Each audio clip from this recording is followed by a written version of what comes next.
तो अभी मैं दौरे में गया था तो हमको तरुण वर्ग मिला, नौजवान लोग जिनको कहते हो उसको तरुण कहते हैं, शुद्ध हिंदी में तरुण कहा जाता है।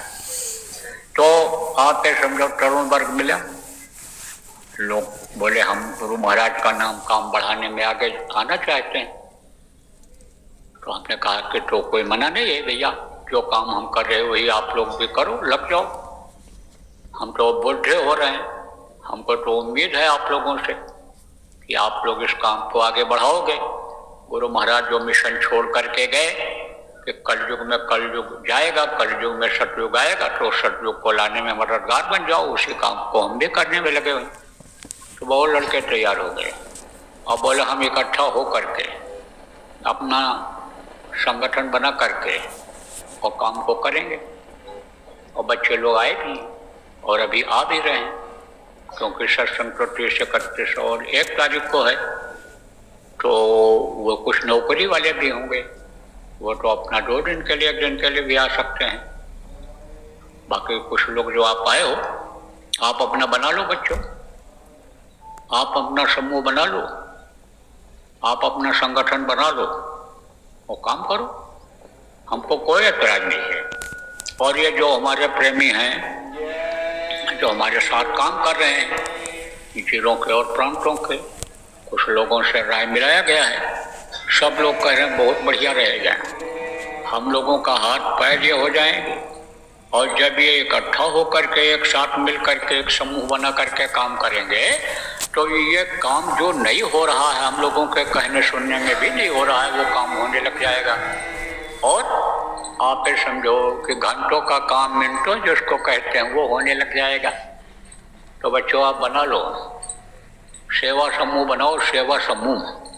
सेवा समूह किसको कहते हैं कि समूह में जो सेवा की जाती है, और सेवा जब की जाती है तो सेवक सुख नहीं मान दिखाए, सेवक को सुख नहीं रहता है।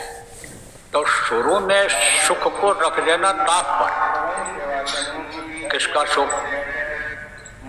शरीर का सुख, शरीर के अंदर जो इंद्रियां हैं इनका सुख। आप ये समझो इसको ताक में रख देना और त्यागी बन करके आप समझो कि सेवा करोगे तो उसमें कामयाब हो जाओगे। आप अपने प्रारब्ध पर जब विश्वास करोगे कि हमारे भाग्य में जो होगा वो मिलेगा, और हमारे तो समर्थ गुरु हैं जो दूसरे लोग नहीं दे सकते हैं, वो हमको देंगे। राखे गुरु को विधाता, गुरु अगर रखना चाहते विराटा भी नाराज हो जाए तो भी कुछ नहीं हो सकता है। तो हमारे गुरु ऐसे हैं, इस भाव से आप करोगे, इस भाव से करोगे कि जग रूठ जाए, लेकिन गुरु ना रूठे, गुरु खुश रहे तो कुछ नहीं कोई कर सकता है। इस भाव से जब आप करोगे, गुरु महाराज का काम करने में लगोगे, तब कोई चीज की बच्चों, प्रेमियों, तरुणों, नौजवानों कमी नहीं होने पाएगी। गुरु देंगे। धरणी जहलो देखिए तहलो सब बेकार, और दाता केवल सदगुरु देख न माने हार। अब ये जरूर है कि जैसे बहुत से लोभी लालची लोग लालच करके, बेईमानी करके, ठगी करके, चोरी करके ले आके रख लेते हैं, लेकिन समय पर वो उनके काम नहीं आता है। मान लो धन चुरा करके ले आए और रखा है और सोचे कि इसको बेचेंगे, बढ़िया अन्य सामान लाएंगे तो अपने उपयोग में लेंगे, गाड़ी खरीदेंगे, मकान खरीदेंगे, उसमें सोएंगे, गाड़ी पर चलेंगे, और पकड़ में आ गए, अब जेल चले गए, काम में नहीं आता है वो सामान। लेकिन जो त्यागी होते हैं, जो दूसरों के लिए कुछ करते हैं, आप ये समझो कि उनकी जरूरत की सब चीजें पूरी होती जाती हैं। ये अपना अनुभव बता रहा हूँ। मैं भी जब गुरु महाराज के पास 1973 में आया था तो मैं भी नौजवान था, लेकिन मैंने सब छोड़ दिया, भूल गया। मैं कहा जाहि विधि रखे गुरु वाही विधि रहिए। गुरु का गुलाम अगर बन जाओ तो गुरु सब कुछ देते हैं। आप ये समझो जब कोई किसी के आश्रित हो जाता है तब वो उसका ध्यान रखता है। अब ये हो जाए कि ये घर नहीं जाता है, मान लो कोई नौकर है, एक बात बता रहे हैं, ये घर नहीं जाएगा तो खाएगा कहाँ? तो उसको पूछेगा मालिक कि भाई भोजन कर लो, तो सो के कहाँ, ये लो सो जाओ। और यह है कि भाई काम किया और चला गया, अपना खाएगा सोएगा तो निश्चिंत हो जाता है। तो जो आश्रित हो जाता है, जैसे गुलाम जैसे पहले होते थे, तो गुलाम को अपनी कोई ख्वाहिश नहीं रहती थी, जो खिला दे, जहाँ रखे, जो करा वो करे। ऐसे अगर हम हो जाते हैं, गुरु के गुलाम अगर बन जाते हैं, तो कोई दिक्कत नहीं रह जाती है। फिर तो गुरु सब देते हैं, शुभ भाग्य में नहीं है वो भी देते हैं।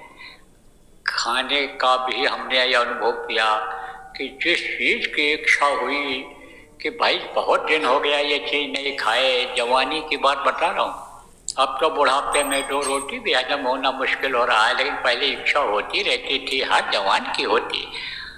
वो बनी हुई चीज़ जहाँ पहुँचते थे वहीं मिल जाती थी, जिस चीज़ की इच्छा होती थी। जायज़ चीज़ें, जिस चीज़ की ज़रूरत दैनिक जीवन में है, सब चीज़ें मिलती थी। तो इस बात पर आप करो विश्वास और आप अपना समूह बना लो और उसका नाम आप कोई रख लो और काम करो, आप अपनी योजना बना लो। हम से जो सहयोग होगा, हम आपके साथ हैं। आपके लिए हम गुरु महाराज की दया मांगते रहेंगे। गुरु महाराज की आपको दया दें, बुद्धि दें, अक्ल दें, मेहनत की शक्ति दें। लेकिन जब आप भी मांगोगे तब, दूसरे के मांगने से नहीं होता है। जो प्यासा है वो अगर मांगे तो उसकी आवाज में फर्क रहेगा। और दूसरा कोई कहता है कि इनको पानी पिला दो भाई साहब, माता जी पानी पिला दो, तो वो बात नहीं रहेगी। और प्यासा जो होगा, पानी पिला दो माता जी, भाई साहब बहुत प्यास लगी है, तो उसकी आवाज में फर्क रहेगा। और आवाज